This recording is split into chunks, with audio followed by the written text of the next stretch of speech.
ರಾಜ್ಯ ರಾಜಧಾನಿ ಬೆಂಗಳೂರಿನಲ್ಲಿ ಮತ್ತೆ ವರುಣಾರ್ಭಟ ಶುರುವಾಗಿದೆ. ಬೆಂಗಳೂರಲ್ಲಿ ಮತ್ತೆ ಭಾರೀ ರಣ ಮಳೆ ಶುರು. ಇವತ್ತು ನಾಳೆ ನಾಡಿದ್ದು ಬೆಂಗಳೂರಿನಲ್ಲಿ ವರುಣಾರ್ಭಟ ಹೆಚ್ಚಾಗಿರುತ್ತದೆ.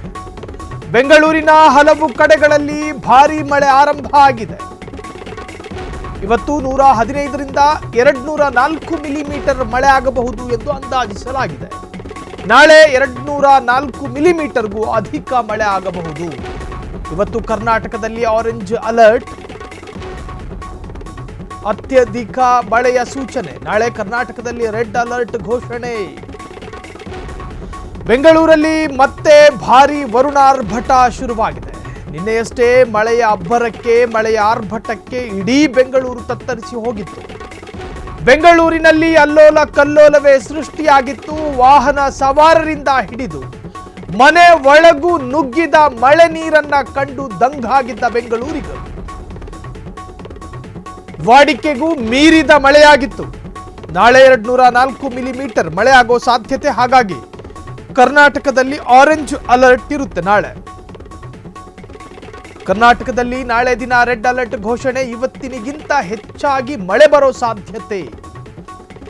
ಬೆಂಗಳೂರಲ್ಲಿ ಮತ್ತೆ ವರುಣಾರ್ಭಟ ಶುರುವಾಗಿದೆ.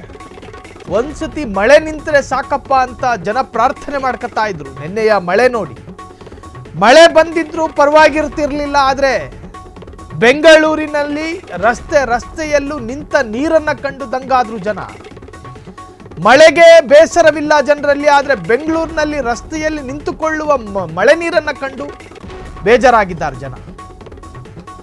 ನಮ್ಮ ಬೆಂಗಳೂರಿನ ಪರಿಸ್ಥಿತಿ ಇವತ್ತು ಹಿಂಗಿದ್ರೆ ಮಳೆಗಾಲದಲ್ಲಿ ಹಿಂಗೆಂಗಯ್ಯ ಅಂತ ಹೇಳಿ ಯೋಚನೆ ಮಾಡೋದಕ್ಕೆ ಶುರು ಮಾಡ್ಕೊಂಡಿದ್ದಾರೆ. ಮನೆಯೊಳಗೂ ನೀರು, ಮನೆ ಹೊರಗೂ ನೀರು, ರಸ್ತೆಯಲ್ಲೂ ನೀರು. ರಸ್ತೆಯ ಪಕ್ಕ ಫುಟ್ಪಾತ್ನಲ್ಲೂ ನಡೆಯೋದಕ್ಕಾಗ್ತಾ ಇಲ್ಲ. ಮಳೆ ನೀರು, ನೀವು ದೃಶ್ಯವನ್ನು ಗಮನಿಸ್ತಾ ಇದ್ದೀರಿ. ಮಳೆ ನೀರಿನ ಅಬ್ಬರಕ್ಕೆ ಪಾರ್ಕ್ನಲ್ಲಿ ನಿಲ್ಲಿಸಿರ್ತಕ್ಕಂತಹ ಕಾರು ಕೂಡ ಕುತ್ತಿಗೆವರೆಗೂ ಮಳೆ ನೀರು ನಿಂತಿದೆ. ಅದರ ಅರ್ಥ ಏನು?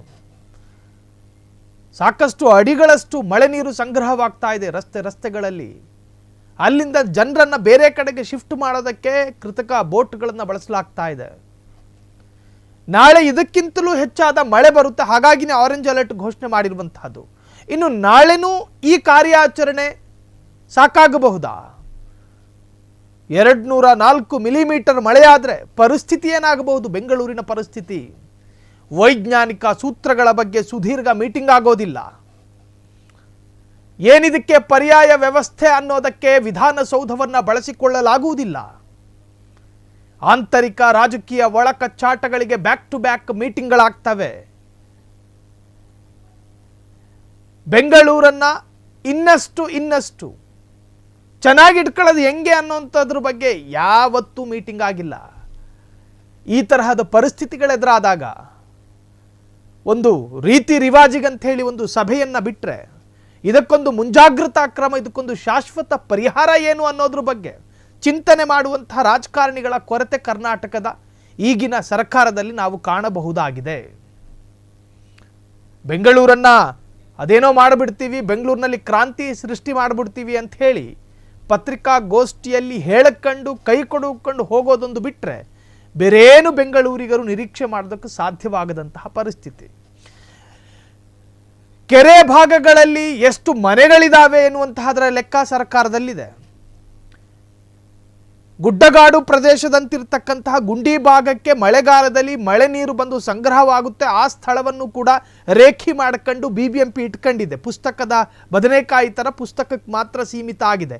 ಆ ಭಾಗಕ್ಕೆ ಮಳೆಗಾಲದ ಸಂದರ್ಭದಲ್ಲಿ ಯಾವ ತರಹದ ವೈಜ್ಞಾನಿಕ ಸೂತ್ರಗಳನ್ನು ಅಳವಡಿಸಬೇಕು ಅನ್ನುವುದ್ರ ಬಗ್ಗೆ ಪರಿಜ್ಞಾನವೂ ಇಲ್ಲ. ಅದರ ಬಗ್ಗೆ ಕನಿಷ್ಠ ಯೋಚನೆ ಮಾಡುವಂತಹ ಒಂದು ವ್ಯವಧಾನ ಅಥವಾ ಮನಸ್ಸು ಕೂಡ ಮಾಡ್ತಾ ಇಲ್ಲ. ಇವತ್ತಿನ ಬೆಂಗಳೂರನ್ನು ಗಮನಿಸ್ತಾ ಇದ್ರೆ ಮಳೆಗಾಲ ಶುರುವಾದರೆ ಇನ್ನೆಂಗೋ ಅನ್ನುವಂತಹ ಯೋಚನೆಗೆ ಬಿದ್ದಿದ್ದಾರೆ ಜನ.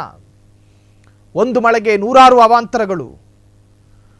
ವಾಹನ ಸವಾರರಿಂದ ಹಿಡಿದು ಸಾಕಷ್ಟು ಜನ ಕೂಡ ತತ್ತರಿಸಿಕೊಂಡು ಹೋಗಿದ್ದಾರೆ.